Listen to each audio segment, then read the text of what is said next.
안녕하세요. 자유교회 이진우 목사가 보내드리는 아침 묵상입니다.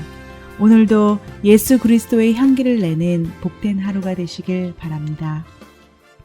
6월 3일 수요일 아침 묵상입니다. 오늘은 미친 척하는 다윗이라는 제목으로 사무엘상 21장 10절로 15절의 말씀을 묵상합니다.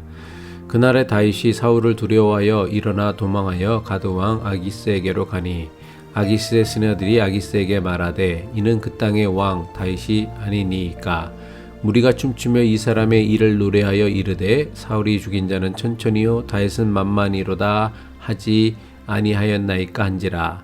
다윗이 이 말을 그의 마음에 두고 가드왕 아기스를 심히 두려워하여 그들 앞에서 그의 행동을 변하여 미친 채 하고 대문짝에 그적거리며 침을 수염에 흘리매 아기스가 그의 신하에게 이르되 너희도 보거니와 이 사람이 미치광이로다. 어찌하여 그를 내게로 데려왔느냐. 내게 미치광이가 부족하여서 너희가 이 자를 데려다가 내 앞에서 미친 짓을 하게 하느냐. 이 자가 어찌 내 집에 들어오겠느냐 하니라. 먼저 계속해서 미 전역으로 확산하고 있는 인종차별에 대한 저항과 시위가 폭력과 약탈, 방화라는 잘못된 길로 가지 않고 더 이상의 피해자가 생기지 않기를 간절히 소망하고 기도합니다. 사울왕의 살해 위협을 피해 급하게 도망친 다윗은 자신에게 남은 유일한 피난처는 하나님께서 계신다고 믿었던 성소밖에는 없다고 생각했습니다. 성소로 도망친 다윗은 그곳에서 하나님께 드려진 거룩한 빵을 얻어 굶주린 몸을 회복합니다. 그리고 거친 세상에서 자신을 지킬 수 있는 무기를 얻고서 성소를 떠납니다. 자신이 성소로 도망했다는 사실이 사울에게 알려지면 사울이 군대를 동원해서 성소로 자신을 잡으러 올 것을 너무나 잘 알고 있었기 때문입니다. 유일한 피난처였던 성소를 떠난 다윗에게는 이스라엘 땅 그 어디에도 사울왕을 피해 도망칠 곳은 하나도 없었습니다. 더는 이스라엘에서 도망칠 곳이 없었던 다윗은 어쩔 수 없이 가드라는 지역으로 도망치게 됩니다. 가드는 블레셋의 연합 도시 가운데 하나로 일찍이 다윗이 싸워 이겼던 거인 골리앗의 고향이기도 합니다. 사무엘상 17장 4절이죠. 블레셋 사람들의 진영에서 싸움을 도두는 자가 왔는데 그의 이름은 골리앗이요 가드 사람이라. 가드는 이스라엘 땅과 경계를 둔 블레셋 도시 중 하나로 성소가 있던 노비라는 지역에서 그리 멀지 않은 곳에 있었던 도시였습니다. 다윗은 왜 하필 블레셋 가드 땅으로 도망쳤습니까? 여기에는 다윗의 치밀한 계산이 있었습니다. 이스라엘과 블레셋은 끊임없이 전쟁을 치르는 원수 사이였기에 아무리 사울 왕이 자신을 죽이려고 한다고 해도 블레셋 가드까지는 쫓아올 수 없다고 생각했기 때문입니다. 게다가 자신은 이스라엘의 왕 사울에게 쫓기는 신세이니 이스라엘을 원수처럼 여기는 블레셋 가드 왕이 자신을 도와줄 것이라 여겼습니다.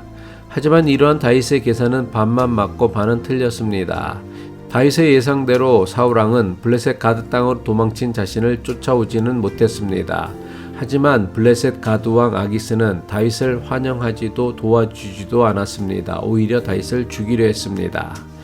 가드를 다스리는 아기스 왕의 신하들은 자신들의 도시로 망명한 다윗을 보고는 그가 이스라엘의 실질적인 왕이라고 고발합니다.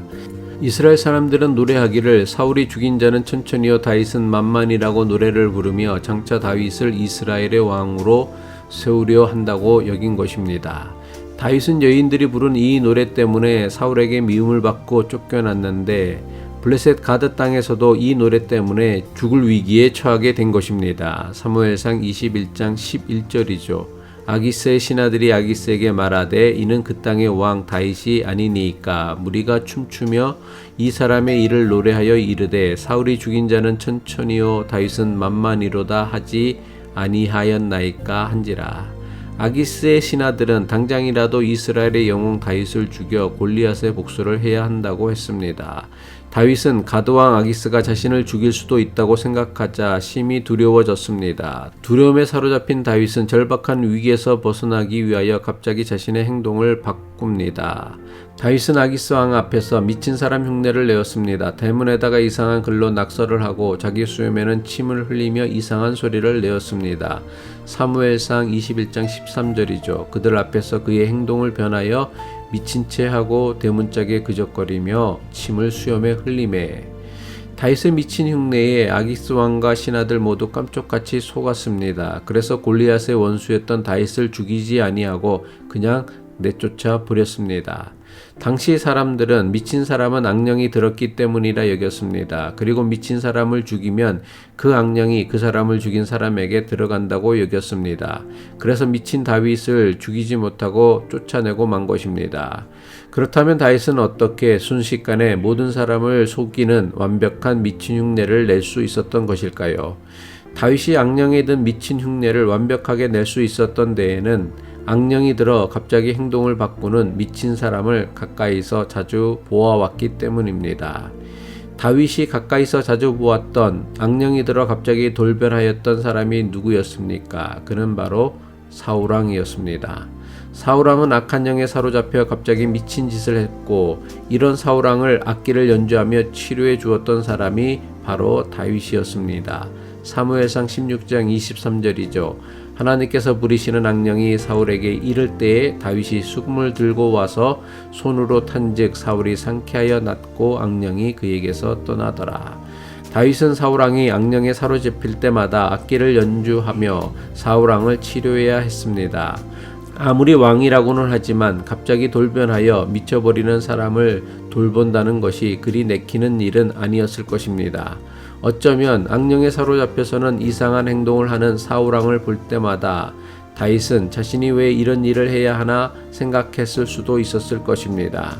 하지만 다윗이 블레셋 가드 아기스 왕 앞에서 갑자기 완벽한 미친 척을 해서 자신의 생명을 구할 수 있었던 것은 일찍이 악령에 사로잡혀 갑자기 미쳐버리는 사울을 위해 악기를 연주했던 경험이 있었기 때문입니다. 성경이 굳이 다윗이 가드왕 아기스 앞에서 미친 척을 해서 살아난 이야기를 자세하게 기록한 이유는 매우 중요한 메시지를 전하기 위함입니다. 하나님께서는 장차 다윗에게 닥칠 위기의 때를 위해 다윗에게 악령에 사로잡힌 사울을 돌보게 한 것입니다.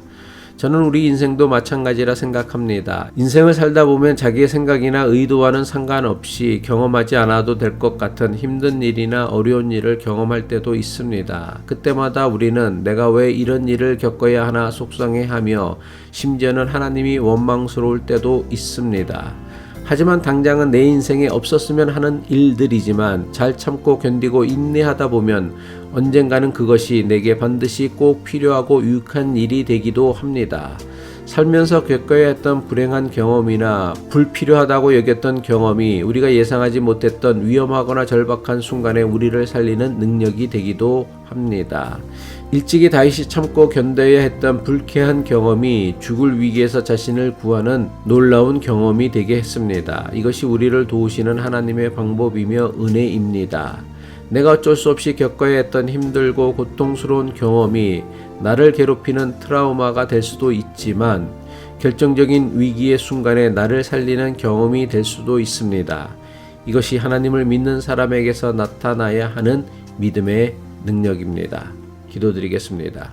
전능하신 하나님, 다윗이 악령에 사로잡힌 사울을 위해 악기를 연주할 때는 자신이 하는 일의 의미를 몰랐지만 결정적인 위기의 순간에 자신을 살리는 능력이 되게 하셨던 것처럼 동일한 은혜와 능력이 우리의 신앙의 여정에서도 나타날 수 있기를 예수 그리스도의 이름으로 기도합니다.